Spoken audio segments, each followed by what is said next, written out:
تعالوا بقى نعمل مع بعض كيكة التريليتشيا أو كيكة الحليب أو الكيكة التركية أو كيكة الكراميل. قولي بقى زي ما انت عايزة، وسيبك من اللي أنا عملته في الأول ده عشان هي كانت غرقانة في الصوص وكانت سايحة من الحر. بس بصي من جوه عاملة ازاي.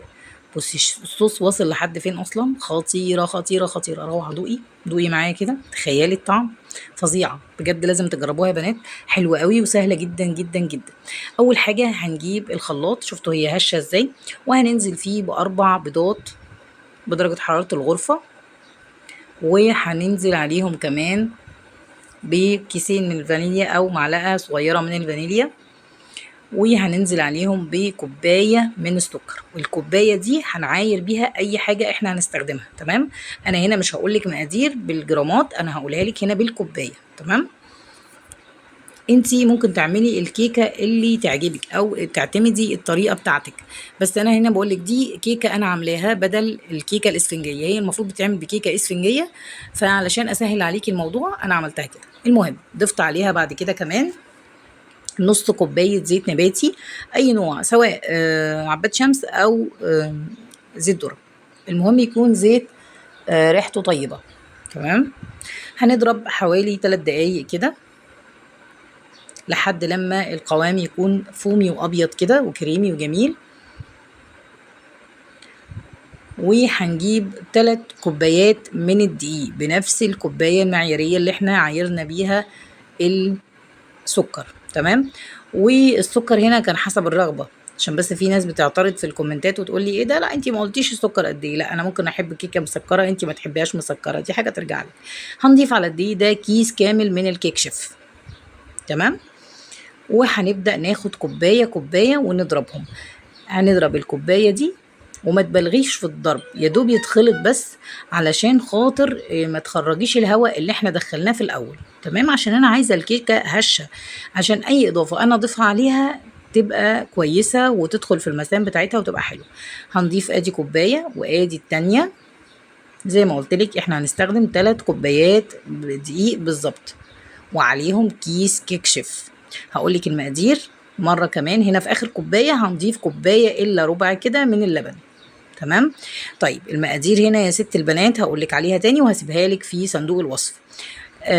اول حاجه حطينا 4 بيضات، ودول كانوا حجمهم صغير مش كبير، وضفنا عليهم نص معلقه فانيليا، وضفنا عليهم نص كوبايه من الزيت، وضربناهم كويس جدا جدا. وبعد كده ضفنا عليهم 3 كوبايات من الدقيق، وعليهم كيس كيك شيف، وكمان كوبايه الا ربع من اللبن، وسواء دافي او بارد مش هيفرق كتير. وكمان تقدري تزودي نص معلقه خل. هنا بقى هنيجي للخطوة دي مهمة، عشان في بنات كتير لسه مبتدئين. ممكن تحطي يا إما ورق زبدة وتدهني الصينية نفسها بنقطة زيت كده بسيطة وتحطي ورق الزبدة، أو تحطي تدهنيها بزيت أو زبدة وترشي عليها دقيق وتنزلي الدقيق الزيادة منها. تمام. وانتي شغالة قبل ما تضربي البيض وقبل ما تعملي أي حاجة لازم تولعي الفرن وتسيبيه عبال ما تخلصي الوصفة بتاعتك، وكمان يكون على درجة حرارة 180. هندخل الصينية هتاخد من تلت ساعة ل 30 دقيقة على حسب درجة حرارة الفرن عندك. تمام.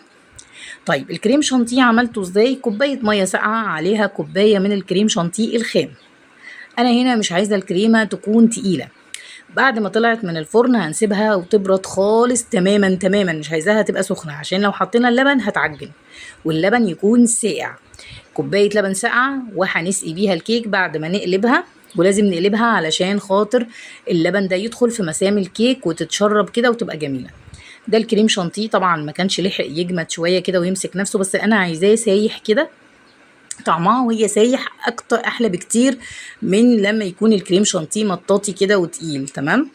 انا هنا قصده اني اخلي الكريم شانتيه خفيف والكريم شانتيه ما يكونش تقيل كده وماسك نفسه، لا. هنا بقى انا عملت كريم صوص التوفي. صوص التوفي ده عبارة عن نص كوباية سكر حطيتهم على النار، ولما بدأوا يتكرملوا نزلت عليهم بنص كوباية من المية او اللبن، وحطيت عليهم معلقة واحدة من النشا صغيرة، وقلبت الكلام ده كله لحد لما فك. وبعد كده هنحطه على الوش وما يكونش سخن. اي حاجة انت بتشتغلي فيها تكون باردة.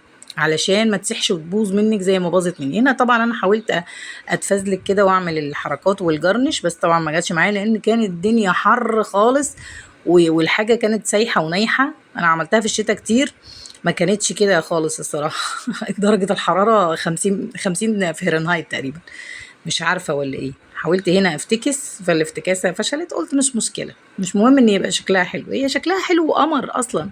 عملتها بالشوكه كده وحركات زي ما بعمل، بس للاسف طبعا زي ما انتم شايفين كده شكلها جميل جدا جدا والله، وطعمها روعه، والصوص ده خطير نزل في قلبي وروحي والله. لو الناس بتحب التوفي اعمليها وهتعجبك قوي قوي قوي، واظن مفيش اسهل من كده. وفرحي نفسك كده في الحر اللي احنا فيه والفرهضه دي. بصي هنا انا بحاول يعني اجمل اي حاجه، بس ما فيش اي حاجه عايزه تتجمل. فانا يعني هاكلها كده والله. الولاد اصلا ما قعدوهاش في التلاجة، يعني ما قعدتش اصلا، هي خرجت ويا دوب خلصتها صورتها ماما ندوق، هي ندوق بس وانتهت يعني. اتمنى تتابعيني على قناتي، وطبعا سامحيني على خفة دمي الفظيعة. وما تنسيش بقى تصلي على النبي في الكومنتات عليه افضل الصلاه والسلام، واعملي سبسكرايب وفعلي زر الجرس، وسيبي لي كومنت حلو زيك، وما تنسيش اللايك يا جميله. واشوفك على خير في فيديوهات كتير جايه ان شاء الله.